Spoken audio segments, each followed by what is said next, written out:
Please आप लोग site visit करें। साइट विजिट करने के बाद आप खुद देखें कि हमारा मोर देन 80% काम कंप्लीट हो चुका है और इस साल जो पोजीशन का वादा है इंशाल्लाह वो तो होगा ही, साथ में ऑफर डिस्काउंट मिलेगा वो अलग से।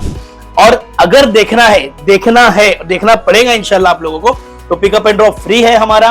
पिकअप एंड ड्रॉप ले यहाँ पर है, खाली सैंपल फ्लैट देखे बॉस, लिटरली मजा आ जाएगा। और मैंने फिर बताया था आपको स्टार्टिंग में, ये प्रॉपर्टी नहीं है, ये फ्लैट नहीं है, टाइटैनिक जहाज है, जहाज। तो ज्यादा जानकारी के लिए हमेशा की तरह कॉल करना, कॉल बिजी आए तो मैसेज करना। अल्लाह हाफिज। सर आप देख रहे हैं एनपीटी न्यूज़। हम तो मौजूद है मुमरा के एकॉर्ड कॉम्प्लेक्स में। आपको बता दें यहाँ पर जो है एसडीबीआई पार्टी की जो है वुमेन्स विंग की तरफ से एक इफ्तार पार्टी का आयोजन किया गया था। अक्सर आपने देखा है हर जगह पे जो है इफ्तार पार्टी तो रखी जाती है, लेकिन जो है बड़े बड़े लोगों को बुलाया जाता है। लेकिन यहाँ पर आप देखेंगे तो जो है साधारण लोग को यहाँ पर बुलाया गया था। जो एसडीबीआई पार्टी की तरफ से ये अनोखी जो है पहल की गई थी। हम आपको जो है उसको लेकर हमने उनसे सवाल करा है, और जो देश में जिस तरह से माहौल बनाया जा रहा है, जिस तरह से जो है वुमेन्स के ऊपर अत्याचार किए जा रहे हैं, हमने उसको लेकर भी जो है वुमेन्स जो है सवाल किया है उस मामले पर। हम आपको दिखाएंगे वीडियो में।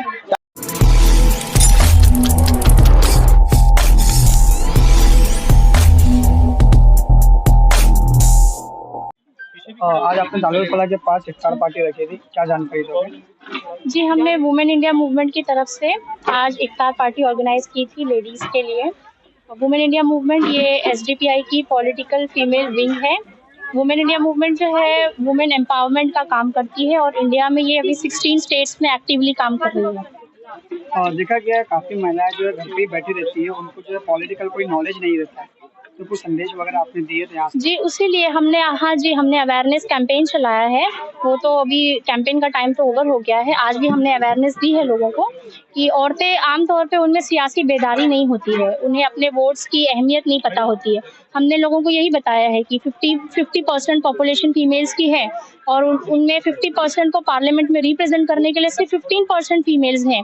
तो आपका वोट जो है बहुत कीमती है। आप वोट सोची समझी वोट दीजिए, सोची समझी पॉलिटिक्स करिए। और औरतों को भी इसलिए ये प्लेटफॉर्म बनाया गया है ताकि औरतों का पॉलिटिकल एम्पावरमेंट हो और उन्हें आगे बढ़ाया जाए। तो अक्सर देखा गया है मुस्लिम समाज में जो है डॉक्यूमेंटेशन को लेकर जो ना हमेशा पीछे रहते हैं, चाहे वो वोटर आईडी कार्ड हो, चाहे पैन कार्ड हो, आधार कार्ड, जितनी भी डॉक्यूमेंट्स हो, हमेशा मुस्लिम समाज पीछे रहा है, जिसकी वजह से उनका वोटर लिस्ट में नाम भी नहीं आता।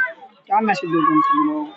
जी, यही तो हम काम कर रहे हैं, हम अवेयरनेस का ही काम कर रहे हैं। हम लोगों को यही बता रहे हैं आपके डॉक्यूमेंट्स बहुत इंपॉर्टेंट है। अभी वोटर इलेक्शन का टाइम आ गया तो आपको वोटर आईडी अपनी चेक करनी है, आपकी नेम लिस्ट नेम में है या नहीं है, और सारी चीज़ें आपको एनरोल करानी है, टाइम टू टाइम करानी है। क्योंकि अगर वो इसी तरह पीछे रहेंगे, अगर उनका नाम ही नहीं होगा, वोटिंग नहीं करेंगे, तो वो वोट वेस्ट हो जाता है। और फिर जब हम वोट हमारा वेस्ट हो जाता है या सोच समझ के वोट नहीं देते हैं, तो कोई भी ऐसी पार्टी जो इक़्तिदार में आ जाती है जो हमारे हुकूक के लिए कुछ काम ही नहीं करती है।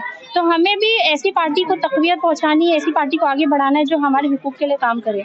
तो हम लोगों को अवेयरनेस दे रहे हैं इस बारे में। मुस्लिम समाज जिस तरह से पीछे है, इसका क्या इम्पैक्ट पड़ रहा है देश में? इसका इम्पैक्ट सिर्फ इतना है, सबको दिखाई दे रहा है। जितना मुस्लिम पे जुल्म हो रहा है, मुस्लिम खामोशी से बैठा है, उसे बर्दाश्त कर रहा है, क्योंकि उनकी आवाज़ को सुनने वाला, उनकी आवाज़ बनने वाला कोई नहीं है, ना वो खुद आवाज़ उठाना चाहते हैं।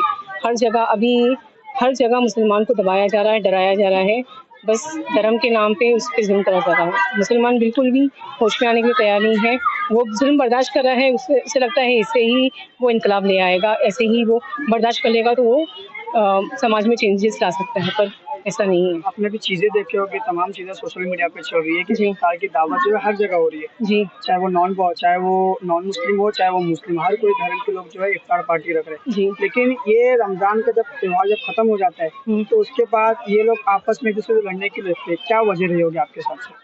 वक्त की नज़ाकत को देख के उससे हर ये नेता जो रहते हैं पॉलिटिकल से लोग हर जगह अपनी रोटी सेकने के लिए खड़े रहते हैं कि इन्हें कहाँ मिल जाए कि ये अपनी रोटी सेक के हट जाए। बस ये एक छवि दे देंगे, क्योंकि भोली वाली जनता रहती है, वो ज़रा सी अगर किसी ने कुछ ज़रा सी उनके लिए कर दिया, वो उसको ज़माने तक याद करेगी, फला ने ऐसा किया था, बस वो याद करेगी। लेकिन वो उसकी पीठ पीछे क्या गेम खेलते रहता है वो उसे समझ में नहीं आता है।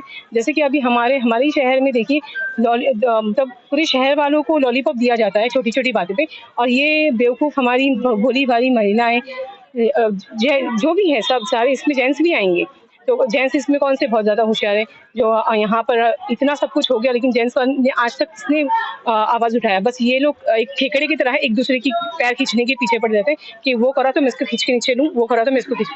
मुमरा में आज इससे पहले भी हमने हॉस्पिटल को लेके भी बात करी थी, हमने बहुत सारी बातें आवाज़ उठाई है, लेकिन क्या हुआ?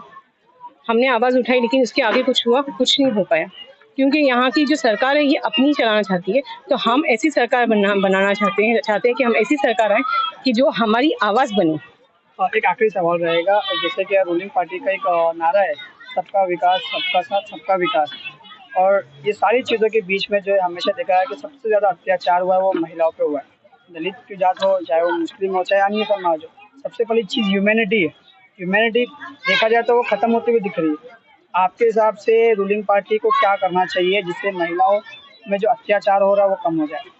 ये जो रूलिंग पार्टी जो है हमारी मौजूदा बीजेपी सरकार, ये मनुवादी सोच की सरकार है।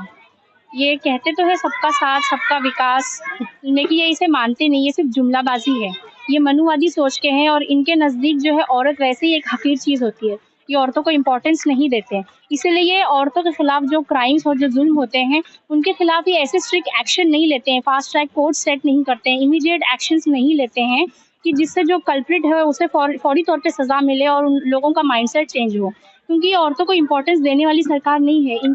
इनके नज़दीक ये जो मनुवादी लोग होते हैं, इनके नज़दीक females are the properties of male, वो ऐसा मानते हैं कि औरत जो है वो मर्दों की मिल्कियत होती है।